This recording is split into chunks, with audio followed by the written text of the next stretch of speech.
If you want access to bonus episodes, reading lists for every series of Empire, a chat community, discounts for all the books mentioned in the week's podcast, ad-free listening, and a weekly newsletter, sign up to Empire Club at www.empirepoduk.com. Oh, sheet. Honey, chill. It's just laundry. Not that. I'm talking about these Arm & Hammer power sheets. All the power of Arm & Hammer laundry detergent in a convenient tossable sheet. Oh, sheet. That's what I'm saying. And Arm & Hammer power sheets deliver an effective clean at a great price. Think of all the laundry we'll do. And all the money we'll save. Oh, sheet. Arm & Hammer, more power to you. Hey, Atlanta. Apple is open for small business. That's right. We're here to make starting and running your business simpler. With privacy and security built in on all devices, it's easy for you to protect your customers' data. And if you need hardware or software support, you'll get advice from business experts at no cost whatsoever. So you can focus more on the soup du jour and less on, the other stuff. At Apple, we're open for your small business. Go to apple.com/small business or visit an Apple store to learn more. This episode is brought to you by Intuit TurboTax. Didn't file with TurboTax last year? That's in the past. Now, Taxes is getting the TurboTax app and filing your own taxes for free if you didn't file with them last year. File by February 18th. All tax forms, all 100% free. Now, this is Taxes. Intuit TurboTax. New filers and filers who didn't use TurboTax last year only must start and file your own taxes in-app by February 18th. Excludes TurboTax Live. Full terms at TurboTax.com. Hello and welcome to Empire with me, Anita Arnott. Oh, you want to do it? Okay, I thought you were going to... Well, hang on. This is a turn up for the books, ladies and gentlemen. Okay, and cue.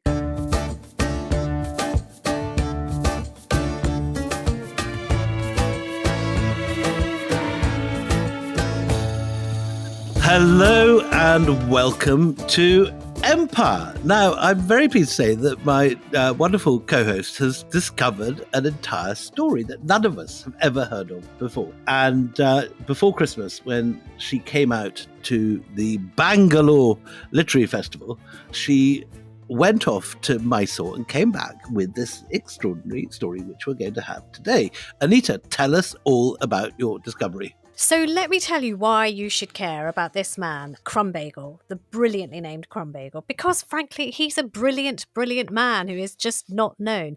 Not only will he go on to become the Maharaja's best friend, not one, plural, he will transform Bangalore. He will leave his stamp on Mysore. He will create one of the greatest tourist sites in India today, the Brindavan Gardens in Karnataka, which has 2 million visitors every year. He's an architect. He's a civic planner. He's the man who decides to put lampposts on boulevards in Bangalore. He will plan buildings, build buildings, give farmers new ways of growing orchards and identify and disseminate facts about pests. He will import trees and fruiting plants to India. He is just this Renaissance man with an extraordinary impact on India. And this is his story. And by the way, who is the man who India will turn to after Mahatma Gandhi dies to do the landscaping around the Raj Gardens, to design them, to preside over them?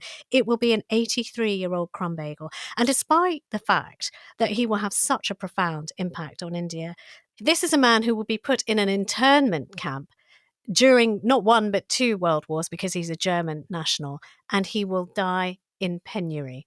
It is one of these roller coaster stories that you find, once in a while, and that is why you should know about Crum Bagel. So up to now on this mini-series on plants and empire, we've talked a lot about how plants were taken from India and brought to Britain, to places like Kew Gardens. But I think the story that you described to me when you were fizzing with excitement about it in Bangalore is the reverse of that. It's about a man who has learned his craft in Britain and takes a lot of what he knows to India, and then, like your company painters, actually does this sort of hybridization, but in garden form. So when you look up, and if you do, go Google him, Gustav Hermann Krumbiegel, you will find probably a picture of a really sweet old grandpa. And he's, sort of white-haired, white moustache, very tweedy. Tweed suit. Looks like Yeah, sort of like an old professor or someone from The Lion, the Witch and the Wardrobe, the old professor from The Lion, the Witch and the Wardrobe. I'd imagine him looking like that. But he spent the majority of his life working in India. Not only is he behind sort of the greening of Bangalore, the garden city of India, he landscaped Ooty, a hill station favourite of the Raj. I mean, you describe Ooty. The most beautiful hill station in the south, which is where snooker was invented, in the Ooty Club. No way. If you I didn't go know to that. the Ooty Club, there is a whole framed history of the invention of snooker by Neville Chamberlain, which was not the Neville Chamberlain who did the Munich Peace in Our Time, but an earlier Neville Chamberlain of the same family who had nothing better to do than invent games in the Ooty Club. So, I mean, Ooty still is a destination favourite of honeymoon couples in India. You know, they go and they have their photographs taken because it's so beautifully landscaped. Also, he is the brains behind the Brindavan Gardens. So the Brindavan Gardens, which is in Karnataka as well, which is this huge, immense park, which he created from rubble, you know, just out of nothing, which has the sensibility of, you know, those kind of beautiful old Shalimar gardens that you love so much with the fountains and the, you know, the different levels. And, you know, he creates this. And that place still gets 2 million visitors a year. It's one of the major tourist attractions in Karnataka. And he's behind that. And he also prettifies the Lal Bagh Botanical Gardens, which is the equivalent of India's Kew Gardens, if you like. And I think, actually, Willie, you should tell us a little bit about the history of the Lal Bagh, because it is to do with Tipu Sultan and his father, Hyder Ali. So Tipu Sultan is probably the second most controversial character in Indian history after Aurangzeb, who we did about 2 or 3 weeks ago. And for very similar reasons. He was a Muslim ruler who is regarded by many Hindus as a brute, who tortured and forcibly converted Hindus he conquered in battle, but who is a controversial figure because there are others, and particularly old-style Congress people, who regard him as the greatest of all the freedom fighters, who did more damage to the East India Company than anyone else. But he was, like so many of these sultans, a man of some sensibility. He had an enormous library. He was very scholarly. He organized a looting of East India Company scientific and scholarly materials when he took very briefly the outskirts of Madras, and all these sort of telescopes and globes and important books of scholarship were brought back to his kingdom in Srirangapatnam. And another of his great enthusiasms was gardening. And this is the Deccan region of India, which has its own very different tradition of gardening to the Mughals. It's another Islamic tradition, but it's far more closely related to the lost ancient Hindu traditions of gardening. And there's a wonderful book which was published 2 or 3 years ago called Scent in the Islamic Garden. The most exciting books. Ali Akbar Hussein's book has brought back from obscurity a whole garden tradition which Tipu embraced and took forward, and which the gardens which Crum Bagel later sort of Victorianizes and brings into the present. And just before we return to Crum Bagel, I'd just like to talk about some of the lovely Deccan gardening books that Ali Akbar found when he was writing his book. How is Deccan gardening different to Mughal gardening, since they're sort of the same stem? Everything in the Deccan was set up in opposition to the Mughals. They were the enemies of the Mughals, and they particularly looked to Persia for inspiration, but also drew on the local Hindu traditions that preceded the Deccan consulates. And because of Ali Akbar Hussain, we actually now have more detail about gardening techniques in that part of India than we do anywhere else. I'll just read you a couple of the ideas from gardening books of this time. The Risala-i Bagbani was written in Golconda, which is outside Hyderabad, and has all sorts of wonderful sort of old wives' tales and Marley's law about how you get the best fruit and vegetables. And it recommends, for example, that melons can be made especially sweet and tasty if before planting, their seeds are stored in mountains of fresh rose petals. Not a lovely idea. Oh, it's sweet. I mean, I'm not sure it's true. I'm not Is sure it it's true? either, but it's a I'm lovely not sure. story. It sounds like and it says if nonsense, honey, but yeah. dates, cow's milk, and chopped licorice are dug into the plant's roots, you also get particularly sweet fruit. Bananas, meanwhile, can be encouraged to elongate and become as long and firm as elephant tusks if an iron bar dipped in a steamy mixture of animal waste is used to scorch the tree. Well, I don't know. I wonder if that might be true. I don't know, but I'm in sort of influencing the sweetness. I did love this so much. I'm just going to read one last little thing. There's another gardening book called the Kazanwa Bahar, where it recommends that in order to produce seedless grapes, you apply musk and opium to the roots of your vines. And you can grow bright red apples by pegging down the lower branches of a tree with an iron bar, stimulate peach trees by inserting pine or willow cuttings into the roots. I mean, the whole world, but the idea I love best, which is something that Tipu knew all about, is this very Deccan idea of a night garden, that you have some gardens which are planted specifically for the day, which are all about colour, and then you move to a different garden at night where you have night flowers. Jasmine, honeysuckle, that kind of stuff. Roses, yes, lovely. And the idea is that even a blind man could sniff his way around these Deccan night gardens. Well, I mean, that sounds gorgeous. And it is one of these Deccan gardens that Crum Bagel will put his stamp on, 200 acres of land. But he's not just a horticulturalist. He is also the man they turn to after the assassination of Mahatma Gandhi to create a fitting place, the Rajghat Gardens in Delhi. And it's his vision that becomes the home to memorials for Nehru, Lal Bahadur Shastri, Rajiv Gandhi, Atal Bihari Vajpayee, the resting place of the memory of former prime minister. So that's how important he is and why it is just nuts that no one knows his name. Shall I tell you where it all begins for Gustav Hermann? Well, Lohmann near Dresden. He's born in 1865, and Dresden at that time is in the Kingdom of Saxony. It's part of the German Confederation, and it is a cultural hub. They call it Florence on the Elbe because it's got architecture, museums, concerts. But Gustav Hermann Krumbiegel was not plugged into any of that because Lohmann was far enough away to sort of hear the strains of culture coming from Dresden, to know it existed, but it was rural where he was born. It was a world away, and he was poor. His family was poor. His father worked in a restaurant. He had loads of siblings.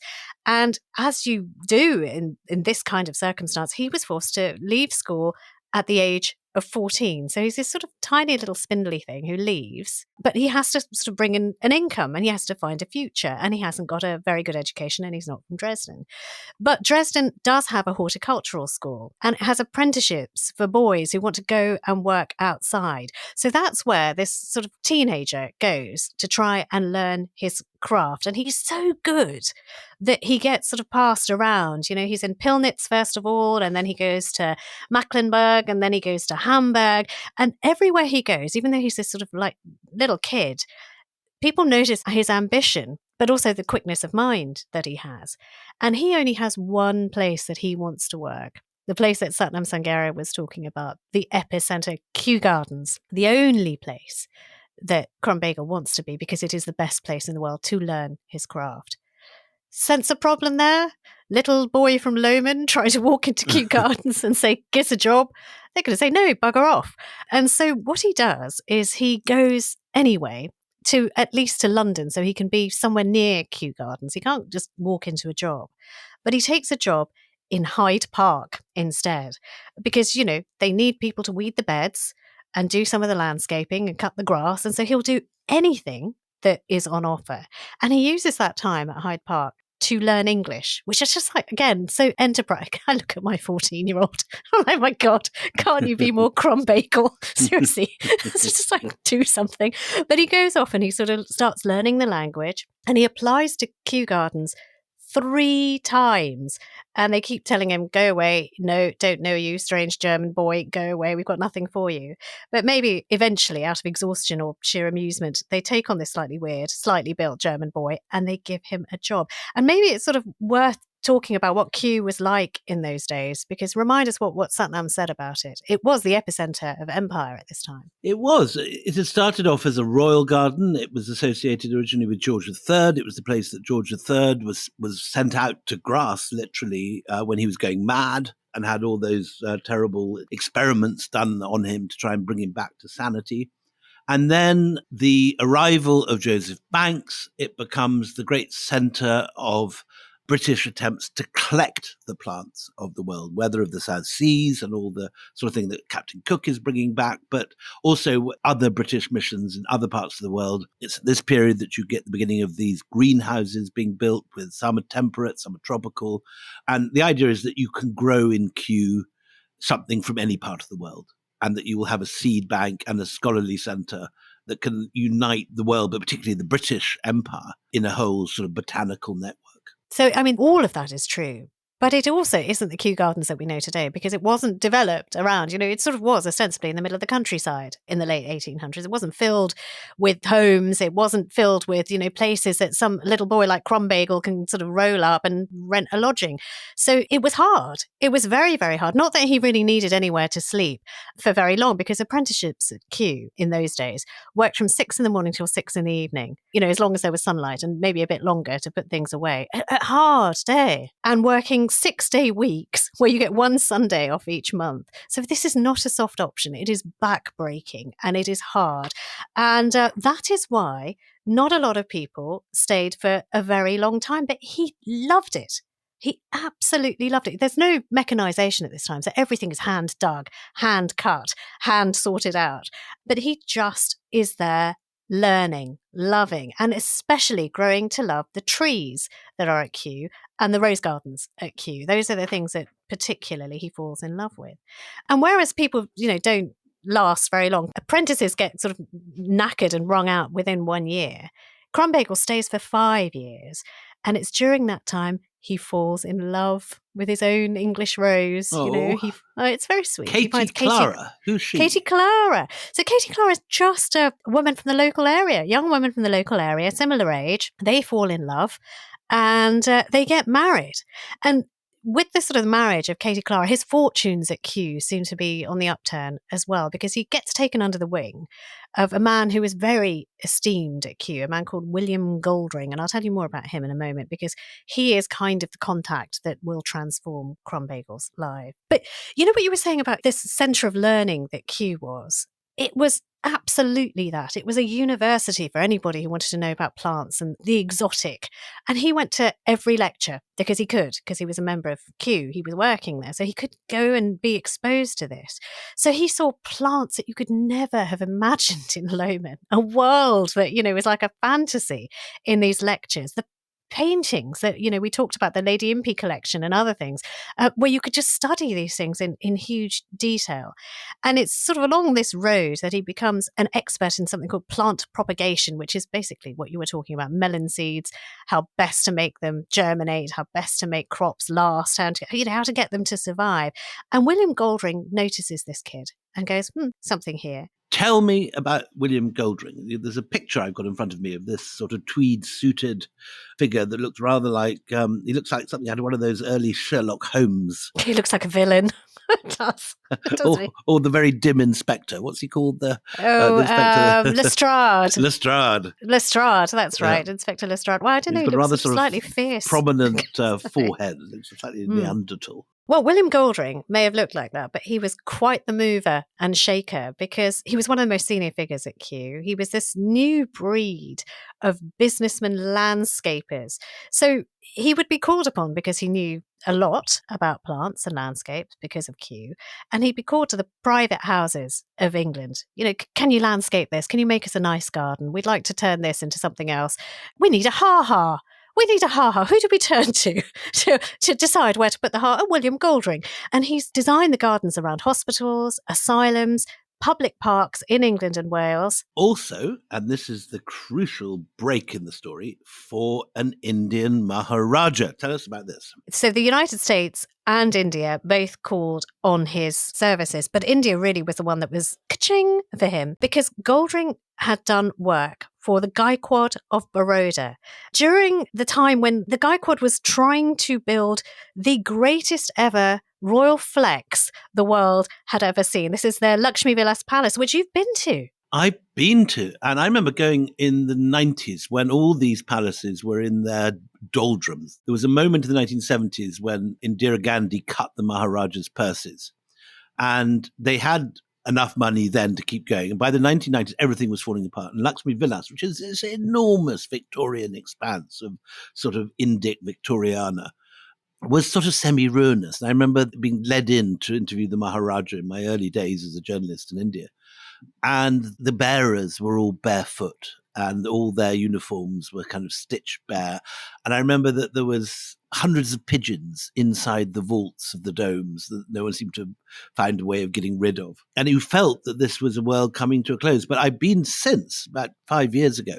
And it's now super snazzy with air conditioning, and all these Maharajas have found ways of monetarizing their palaces with tourism and opening them up to the public. And it's rather reborn now. But at the time, it was always regarded as a white elephant. But the reason that the Maharaja of Baroda, whose name was Maharaja Sayaji Rao Gaikwad III, decided to build something as vast as this, and when I say build something as vast as this, it was 170 rooms. So that's 4 times the size of Buckingham Palace. And what he wanted, basically, after he'd been to England, he'd seen Buckingham Palace.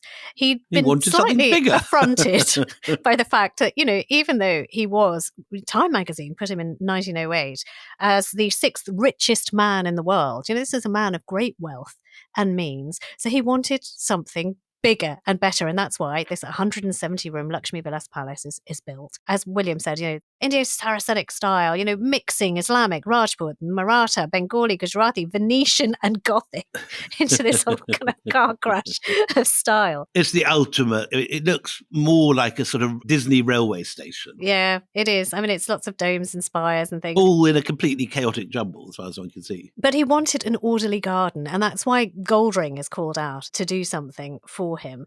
And so Goldring then has connections with India, which are going to be very important. But also the Gaikwad, he's variously known as the Gaikwad or the Maharaja of Baroda. He also has a temperament, which is going to be very important because it will match very much with our friend Crum Bagel. We haven't forgotten about him. He's still toiling away at Kew Gardens. He hasn't made the transition to India yet. But Goldring will be the bridge.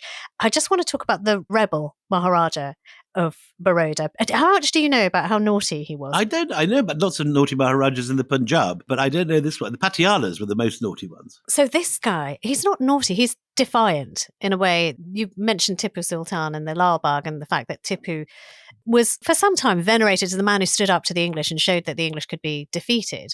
Likewise, there is the Delhi Darbar takes place. One of these things where a new monarch comes in and everybody has to bow to the king emperor and they have to show, kowtow before him and show who's in charge. Well, he doesn't do this. When he turns up to the Delhi Darbar, everyone is meant to sort of be dressed in their absolute finest. Sayajara Gaikwad III was a ruler who just thought, you know what, I've built a palace that's bigger than theirs. I am an important man. I don't see why I should bow down. And there were lots of things that chafed with him about British rule. So what he does, instead of dressing in his finery, he dresses in quite ordinary clothes. He takes a quite plain walking stick with him, again, which is quite an insult because you're meant to be decked out in your biggest diamonds like every other Nawab and Maharaja and Raja who's been called to this Delhi Darbar. And you are not meant to turn your back on the King Emperor and his consort. That is just not what you're allowed to do. So what he very deliberately does when it is his turn to be presented, and he's the 3rd most senior Maharaja after the Hyderabad Maharaja and Mysore Maharaja. There's an order of how many guns you get banging off for your name and the order in which you're presented to the King Emperor. He comes, he bows once, only a bit, and then he turns around and he walks away turning his back on the King Emperor. Unforgivable. Absolute hell breaks loose. Is this Curzon's Durbar? Is Curzon around at this point? No, it's the one after Curzon. This was Lord Harding who comes afterwards. But, the Maharaja of Baroda has a very similar opinion of the British who are there. Doesn't see why he has to bow. So he does this insult, this thumbing his nose at the British. And he goes back and he's kind of laughing and, trying to catch the eye of the other Maharajas going, this is how you do it, mates. And the Anglo-Indian newspapers like the Pioneer and the British newspapers, they call for action against the Baroda ruler. He's ordered to make an apology and he's threatened that if he doesn't make the apology, they will not only depose him, they're going to reduce his gun salute. In fact, they're going to take everything away from him. So he does this sort of mealy-mouthed apology, but he does become, for a while, a bit of a nationalist hero because, he's standing up to them. really interestingly, Nehru, who is going to be the first Prime Minister of India in many years' time, his father, Motilal Nehru, who's a very influential man at the time, goes ballistic over the Maharaja's insult to the British. Like, he's so loyal to the crown, which is so strange. So he's a successful barrister at this time. And he writes to his son and he says, I am sorry that the Gaikwad has fallen from the high pedestal he once occupied in public estimation. I was not quite prepared for something silly on his part. My seat at the Darbar wasn't far from his, and we were chatting away before the arrival of the king. And he asked me what I thought of the show. And on my saying that it was the grandest tamasha I'd ever seen, he remarked, it would have been all right if we had not to act like animals in a circus. Perhaps you're aware of what he actually did. I have not seen it reported anywhere. He went straight to the dais, made a slight bow, and at once turned his back on the Queen and King, walking away, rather actually sauntering away with one hand in his pocket and twirling his stick around and around. Where was the necessity for all this? It was all to end in the abject apology, which you might have seen. It completely wrecked his reputation. So, this is what happens, but he's slightly rebellious. And that's the freedom fighter. That's Motilal Nehru writing Yes, to his son, Jawaharlal Nehru. Yeah. And, Jawaharlal Nehru writes back saying, I think it's rather silly of the Gaikwad to do what he did, and sillier still to humbly apologise for it. But anyway, so look, this sets up the Gaikwad of Baroda, who goes to William Goldring, who's just designed his gaudy palace's grounds. I was wondering when we were coming back to we to take Kew these Gardens. rabbit holes. I know, I love these sort of dog legs, and they just are so fascinating. So there, you've got Crum Bagel, who's dreaming of India, who's going to these lectures all about this fabulous place, who's hearing from his mentor, William Goldring, all about the work that is being done there. And suddenly William Goldring gets a letter from the Maharaja of Baroda saying, I actually need a gardener. I've got more plans. I've got big plans, and I need someone to carry them out. I need you, William Goldring. William Goldring says, I can't. I'm a bit busy. But I might have a man for you. There's this bright young thing called Hermann Gustav Krumbiegel. Or Gustav Hermann Krumbiegel. And you could try him, because honestly, I think he might be the man. Join us after the break when we find out whether he was right. This is an advertisement from our old friends BetterHelp. Now, we often hear about red flags, things that we should avoid in relationships. But what if we focus more on looking for green flags in our lives? I suppose in my case, it would be finding someone who shared a love of history, or someone who's up for going to visit museums or art galleries or wonderful temples in South India or whatever. If you're not sure what they look like, therapy can help you identify green flags in others and actively practice them in your relationships. So whether you're dating or married or building a friendship or just working on yourself, it's time to form relationships that love you back. As the largest online therapy provider in the world, BetterHelp can provide access to mental health professionals with an extraordinary wide variety of expertise. Discover your relationship green flags with BetterHelp. Our listeners get 10% off their first month at betterhelp.com/empire. That's betterhelp, HELP.com/empire. Imagine what's possible when learning doesn't get in the way of life. At Capella University, our game-changing FlexPath learning format lets you set your own deadlines so you can learn at a time and pace that works for you. It's an education you can tailor to your schedule. That means you don't have to put your life on hold to pursue your professional goals. Instead, enjoy learning your way and earn your degree without missing a beat. A different future is closer than you think with Capella University. Learn more at capella.edu. ¿Hablas español? Sprichst du Deutsch? Kan du norsk? If you've heard that sound from Babbel before, I bet you do. Babbel is the science-backed language learning app that actually works. With quick 10-minute lessons handcrafted by over 200 language experts, Babbel gets you on your way to speaking a new language in just a few weeks. With over 16 million subscriptions sold and a 20-day money-back guarantee, just start speaking another language with Babbel. Right now, up to 55% off your Babbel subscription at babbel.com/Spotify podcast. Spelled BABBEL.com/Spotify podcast. Rules and restrictions may apply.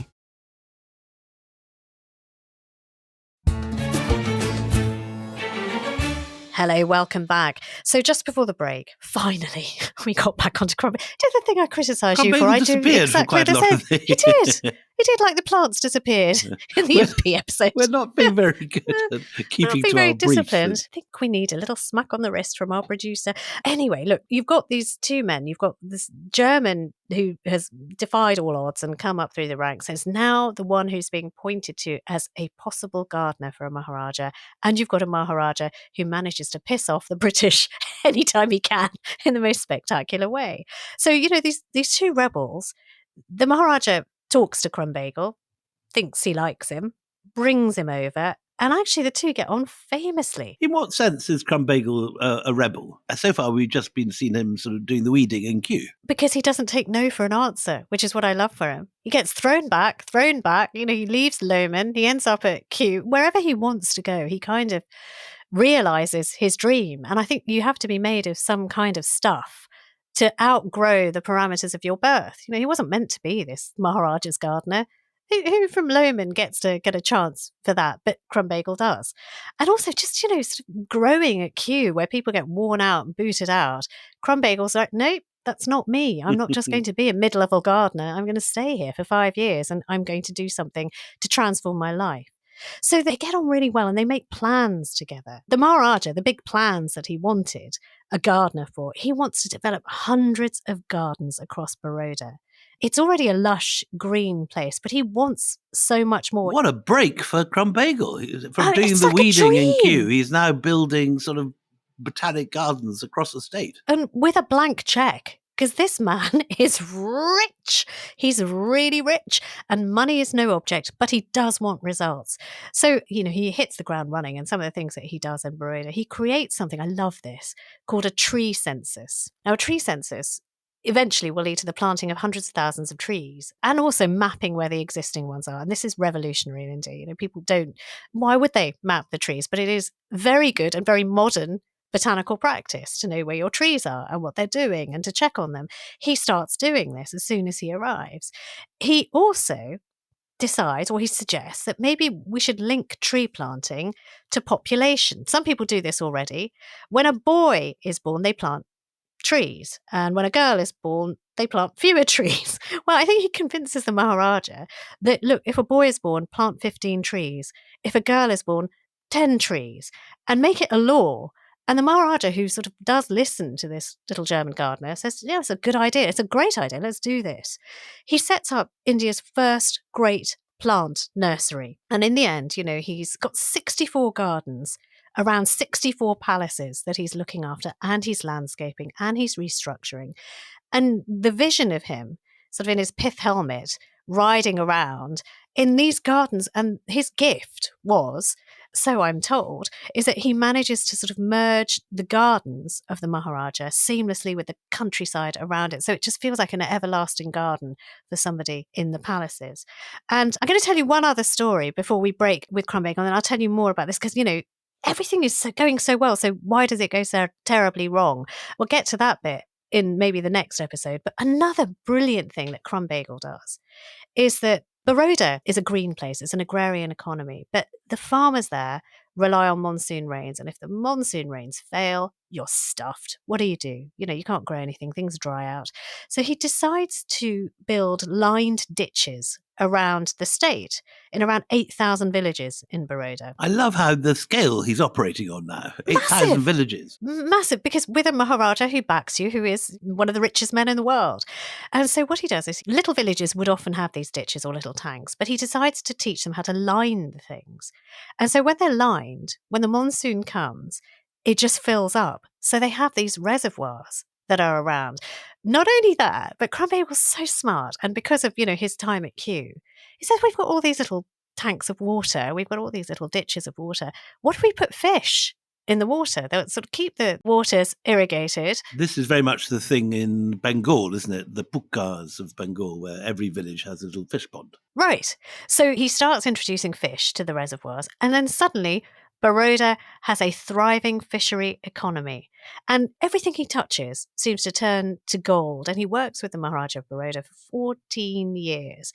And during this time, he is one of the crown jewels of Baroda. The Gaikwad boasts about his man Crum Bagel. My man Crum, come and look at my gardens. Come and take a promenade around my gardens. this is the work of Crum Bagel. And he's very proud of what they're doing together. So, he gets loaned out like a special gift. So when Baroda wants to do, a favour for a neighbouring Maharaja, he will send Crum Bagel to go and sort out their landscaping issues or give them ideas for parks or how to get boulevards to back on to green spaces. And Crum Bagel's basically loaned out as this kind of, do you want my Crum Bagel? It's an extraordinary story. I'm amazed I've never heard of this guy. And you told me that he gets loaned out as far as Cooch Behar, Hyderabad, Jaipur, Jaipur, is designing tea gardens and coffee plantations, all from a Kew training. It's all ludicrous.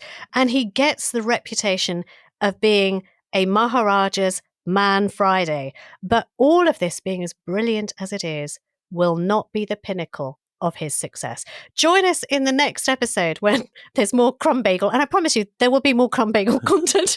We'll try not to go down such dog legs. Toasted Crum Bagel with hot buttered Crum Bagel. Oh, well, he's got the best name. But till the next time we meet, it's goodbye from me, Anita Arden. And goodbye from me, William Dalrymple.